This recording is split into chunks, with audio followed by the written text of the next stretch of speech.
หมอยสุงคาเมื่อในเป็นวันที่18เดือนธันวาคมที่4ปี2025เป็นวันเสาร์ในตอนในเดี๋ยวเอาพี่น้องค่ะมารับถอมด้วยข่าวงาวอันลือหลังอยู่ดีเมืองอังกฤษมีนางหญิงคนหนึ่งอายุไล27ปีถูกย่าต้าแอตางาแพทย์จำนา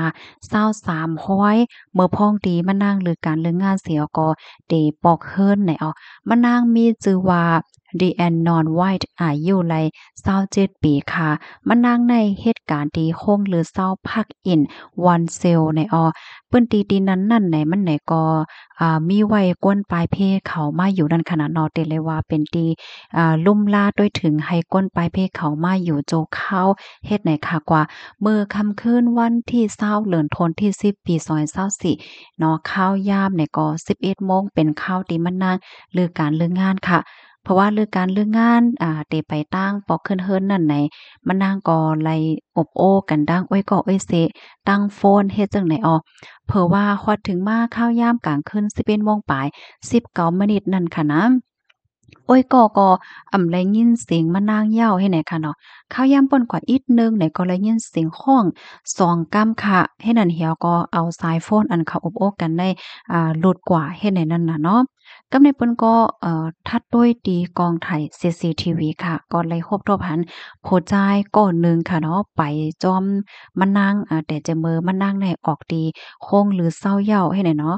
กว่าออกอันที่มานั่งออกที่ห้องหรือเศร้าเหี่ยวก็กว่าต่อป้อถึงอันเป็นตาโหลดไฟห่างกันอำป้อไกลห่างกันก็คือเนาะมานั่งก็ไปกว่าให้ไหนนั่นค่ะน่ะผู้ชายก็นั่นในจื้อห้องว่าเต็งโชมาเจ็กเนี่ยเนาะเพราะออกเสียงพี่น้องความผันอีกหนึ่งเป็นก้นปลายเพลูกดีสู่ด่านเหี่ยวก็มาลือดีห้องหรือเศร้าตีนั้นนั่นเฮ็ดจังไหนค่ะอ้อมกำในเปิ้นก็จ้อมหาโตมันนางค่ะนะก็ฮบทบหันโตมันนางในตีหิมตารถไฟค่ะถูกย่า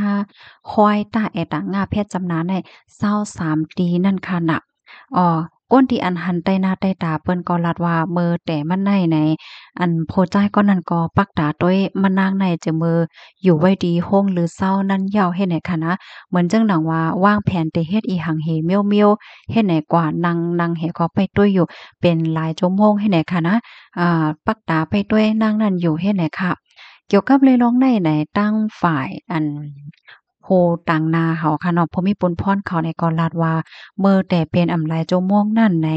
เขาในก็ยามไปทางแหวก็ผาหญ้ากันในว่านะนางก็นั่นก็อันไปตั้งอันในห้องลือเศร้านั่นค่ะน่ะ